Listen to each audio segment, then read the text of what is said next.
आज के इस वीडियो में हम बात करने वाले हैं आर्टिकल 45 की। आर्टिकल 45 है क्या? और हमारा कॉन्स्टिट्यूशन जब 1950 को बनकर तैयार हुआ, उस टाइम आर्टिकल 45 में जो प्रावधान थे, जो प्रोविजंस थे, और आज के टाइम में आर्टिकल 45 में जो प्रोविजन है, क्या सेम है या इसमें कुछ चेंजेस आए हैं, कुछ बदलाव आए हैं? तो इन क्वेश्चंस के आंसर आपको इस वीडियो में मिलेंगे। तो हम वीडियो को शुरू करते हैं और सबसे पहले हम आर्टिकल 45 की जर्नी की बात करते हैं, इसकी यात्रा की बात हम करते हैं। इंडिया बिकम इंडिपेंडेंट ऑन 15 अगस्त 1947 की 15 अगस्त 1947 को हमें आज़ादी मिली। हम आज़ाद हो गए अंग्रेजों से, लेकिन अभी तक जो कानून थे, जो नियम थे, वो अंग्रेजों के बनाए हुए थे। हमें अपने कानून और नियम की ज़रूरत थी ताकि हम अपने हिसाब से अपने देश को चला सकें। इसके लिए ज़रूरत थी संविधान की, कॉन्स्टिट्यूशन की। तो आज़ादी के बाद जो संविधान निर्माण की जो प्रक्रिया थी वो भी शुरू हो गई। और अगर हम अपने कॉन्स्टिट्यूशन की बात करें तो इसमें एक आर्टिकल डाला गया, आर्टिकल 45। तो आर्टिकल 45 में क्या कहा गया कि जिस दिन से हमारा कॉन्स्टिट्यूशन बनकर तैयार हो जाए, उसके नेक्स्ट 10 ईयर्स के अंदर 6 से लेकर 14 साल के जो बच्चे हैं, 6 टू 14 ईयर्स का जो एज ग्रुप है, सभी बच्चों को फ्री एंड कंपलसरी जो एलिमेंट्री एजुकेशन है, एलिमेंट्री एजुकेशन का मतलब है फर्स्ट टू 8 क्लास, उनको फ्री एंड कंपलसरी एजुकेशन बच्चों को प्रोवाइड की जाए। अगर हम आर्टिकल 45 की बात करें, article 45 was a directive principle of state policy की अनुच्छेद 45 क्या है? राज्य के जो नीति निर्देशक सिद्धांत है, इसमें उसका वर्णन किया गया है। तो इसी में कहा गया कि जैसे ही कॉन्स्टिट्यूशन बनकर तैयार हो जाएगा, नेक्स्ट 10 ईयर में स्टेट की रिस्पॉन्सिबिलिटी है, राज्य की रिस्पॉन्सिबिलिटी है कि 6 से लेकर 14 ईयर्स के सभी बच्चों को क्या करे, उनके लिए शिक्षा की व्यवस्था करे। It bound the state to make every effort to provide free and compulsory education to every child within 10 years from the commencement of the constitution until he completes the age of 14 years की जब तक वो अपना 14 years बच्चे as पूरी नहीं कर लेते, 6 से लेकर 14 years, उनके लिए जो शिक्षा की व्यवस्था है कौन करेगा? राज्य करेगा, स्टेट करेगा। और उसके बाद 26 जनवरी 1950 को हमारा संविधान बनकर तैयार हो गया। लेकिन यहाँ से एक जो कंट्रोवर्सी है, एक विवाद जो है शुरू हुआ। हमारा संविधान तो बनकर तैयार हो गया, अब आर्टिकल 45 के अनुसार जिस दिन से हमारा संविधान बनकर तैयार हो जाता है, नेक्स्ट 10 ईयर्स के अंदर 6 से लेकर 14 ईयर्स के बच्चों को फ्री एंड कंपल्सरी एजुकेशन देना है। लेकिन इसमें एक और बात की गई थी कि रिस्पॉन्सिबिलिटी किसकी? स्टेट की। तो कंट्रोवर्सी यही स्टार्ट होती है कि जो स्टेट गवर्नमेंट है, उसने कहा कि स्टेट का मतलब जो है, आर्टिकल 45 में जो स्टेट का मतलब है वो सेंट्रल गवर्नमेंट से है, और सेंट्रल गवर्नमेंट ने कहा कि नहीं, स्टेट का जो मतलब है वो राज्य सरकार से है। तो इसी तरीके से चाहे हम सेंटर की बात करें, चाहे हम स्टेट गवर्नमेंट की बात करें, दोनों एक दूसरे के ऊपर कहते रहे नहीं भाई तुम्हारी जिम्मेदारी है, तुम्हारी जिम्मेदारी है। और इसी तरह से जो ये काम था, ये जो फ्री एंड कंपल्सरी एजुकेशन का, ये डिले होता चला गया। और जो ये कंट्रोवर्सी है कब तक चली?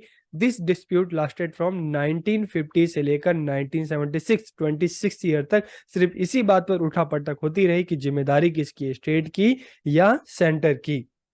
उसके बाद 1976 में क्या हुआ?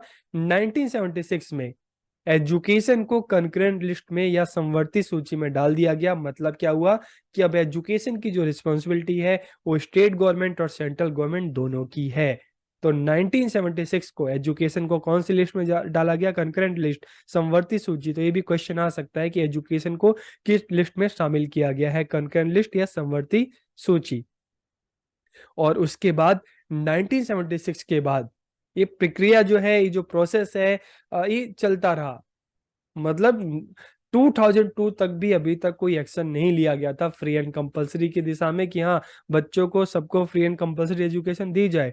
तो 2002 में क्या हुआ? हमारे कॉन्स्टिट्यूशन में, संविधान में 86th अमेंडमेंट हुआ, संशोधन हुआ। और इसमें क्या प्रोविजन शामिल किए गए? 86th अमेंडमेंट में एक नया आर्टिकल आया, आर्टिकल 21A। तो जो फ्री एंड कंपल्सरी एजुकेशन का जो प्रोविजन था वो पहले किस में था, आर्टिकल 45 में, लेकिन 2002 में जो 86 अमेंडमेंट हुआ उसमें ये जो प्रोविजन था आर्टिकल 45 से हटाकर किस में डाल दिया गया, आर्टिकल 21A। तो 2002 में एक नया आर्टिकल बना था, कौन सा आर्टिकल था, 21A। तो 2002 से जो फ्री एंड कंपल्सरी एजुकेशन का जो प्रोविजन था वो किस में डाल दिया गया, आर्टिकल 21A। और आर्टिकल जो 21 है एक किस में आता है, ये जो हमारे फंडामेंटल राइट्स हैं, राइट टू फ्रीडम, स्वतंत्रता का अधिकार, उसके अंतर्गत आता है। तो मतलब क्या हुआ, 2002 से एजुकेशन जो हो गया वो हमारा फंडामेंटल राइट या मौलिक अधिकार बन गया। इसके अनुसार शिक्षा के अधिकार को मौलिक अधिकार घोषित कर दिया गया, फंडामेंटल राइट्स घोषित कर दिया गया। और जो पहले एक किस में था, राज्य के जो नीति निर्देशक सिद्धांत थे, जो स्टेट की जो डायरेक्टिव जो प्रिंसिपल जो थे पहले उसके अंतर्गत आते थे आर्टिकल 45 में, लेकिन 2002 से क्या हुआ, हमारा फंडामेंटल राइट बन गया और जो राज्य के नीति निर्देशक सिद्धांत थे उस सूची से इसको हटा लिया गया।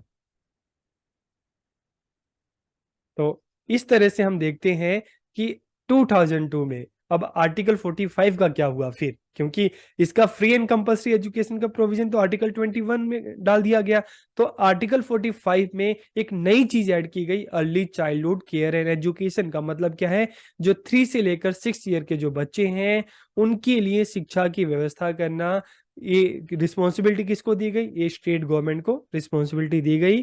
कि इसमें क्या कहा गया कि राज्य 6 वर्ष की आयु पूरी करने तक सभी बच्चों के लिए जो ईसीसी जो ये बच्चे हैं इनकी देखभाल और शिक्षा का जो है प्रयास करेगा। मतलब स्टेट में नर्सरी चाहे करें, चाहे आंगनबाड़ी, बालवाड़ी, इस तरह के जो सेंटर ओपन करेगा जहां पर 3 से लेकर 6 साल के बच्चों के लिए जो पूर्व प्राथमिक जो शिक्षा है उसकी व्यवस्था की जाएगी। तो आर्टिकल 45 में 2002 में एक नया प्रोविजन जोड़ दिया गया ईसीसी का। तो इस तरह से हम देखते हैं आर्टिकल 45 की अगर बात करें तो 1950 से लेकर 2000 तक इसमें फ्री एंड कंपल्सरी एजुकेशन का प्रोविजन था, जो राज्य के नीति निर्देशक सिद्धांत के अंतर्गत आते थे। लेकिन 2002 में इसमें क्या शामिल कर दिया गया, ईसीसीई। तो इस तरह से आर्टिकल 45 की जर्नी रही। तो आपको वीडियो कैसा लगा कमेंट करके जरूर बताइए। आप सबका बहुत बहुत धन्यवाद।